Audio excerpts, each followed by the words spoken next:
नमस्कार दोस्तों, आप सभी का स्वागत है आपके अपने YouTube चैनल एक्चुअल लर्निंग में। दोस्तों, सल्तनत काल के बारे में बात करेंगे जो कि सामान्य अध्ययन के हिस्ट्री पार्ट का बहुत ही महत्वपूर्ण टॉपिक है, जिससे लगभग जितने भी कॉम्पिटिटिव एग्जाम होते हैं सब में ये क्वेश्चंस आते हैं। आपका वीडियो एग्जाम बहुत ही नज़दीक आ रहा है और भी परीक्षाएं जो आ रही हैं जैसे MTS के एग्जाम चल रहे हैं, तो इन सभी परीक्षाओं में पूछे जाने के काफ़ी ज़्यादा चांसेस हैं ये इन क्वेश्चंस को। और ये क्वेश्चंस NCERT से निकाल के लाए गए हैं, खोद के निकाल के लाए गए हैं।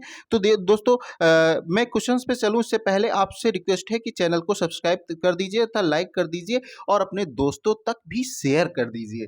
दोस्तों देखिए, पहला क्वेश्चन आपके सामने है, स्क्रीन पे है। आपको इसका आंसर बताना है। दिल्ली सल्तनत की शुरुआत किस वर्ष से मानी जाती है? बेहद इंपॉर्टेंट क्वेश्चन है। देखिए दोस्तों, ऑप्शन नंबर 1 है 1492 ईस्वी, ऑप्शन नंबर 2 है 1290, ऑप्शन नंबर 3 है 13वीं शताब्दी के आरंभ में और ऑप्शन 4 है आरंभिक 12वीं शताब्दी से।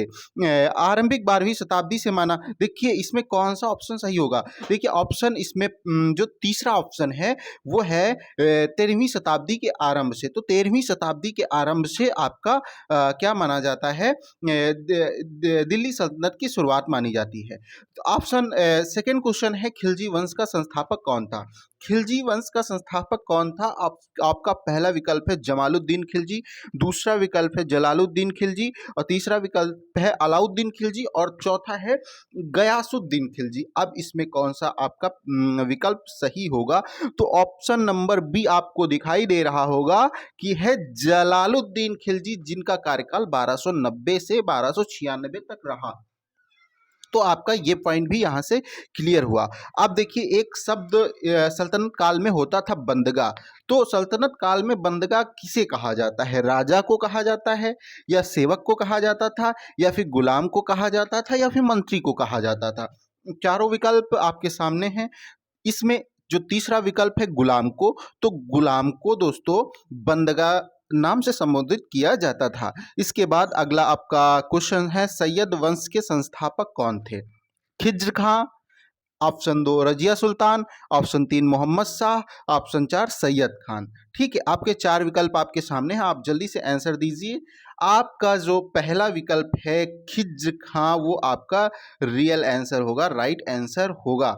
देखिए दोस्तों, सन 1200 में अगला क्वेश्चन है ये, सन 1236 में जब इल्तुतमिश की बेटी रजिया सिंहासन पर बैठी, उस समय के प्रमुख इतिहासकार कौन थे? बहुत ही इंपॉर्टेंट क्वेश्चन है और ये PCS लेवल का क्वेश्चन है, क्योंकि NCERT से क्वेश्चन लाया हूं तो इसमें आपके तीनों लेवल के क्वेश्चन मिलेंगे। एक तो आपको मॉडरेट मिलेंगे, एक इजी मिलेंगे और कुछ क्वेश्चंस आपको टफ मिलेंगे। तो ये अच्छा क्वेश्चन है। पहला ऑप्शन है अलबर्नी, दूसरा है मिन्हाज सिराज और तीसरा है जियाउद्दीन बर्नी और चौथा है सिराज खान।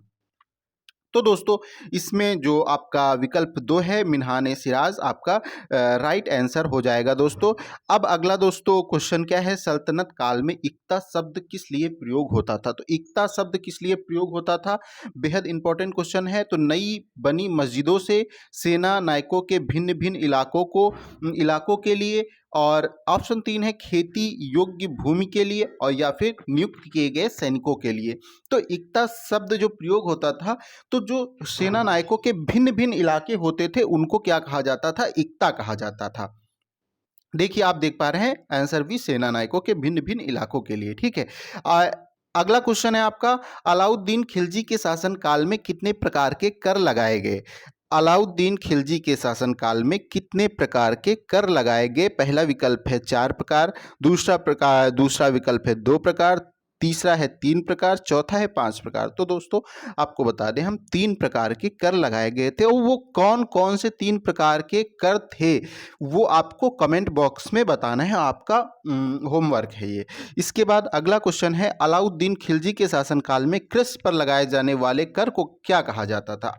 तो पहला विकल्प है मुक्ति, दूसरा है इक्ता, तीसरा है खराज और चौथा है जजिया।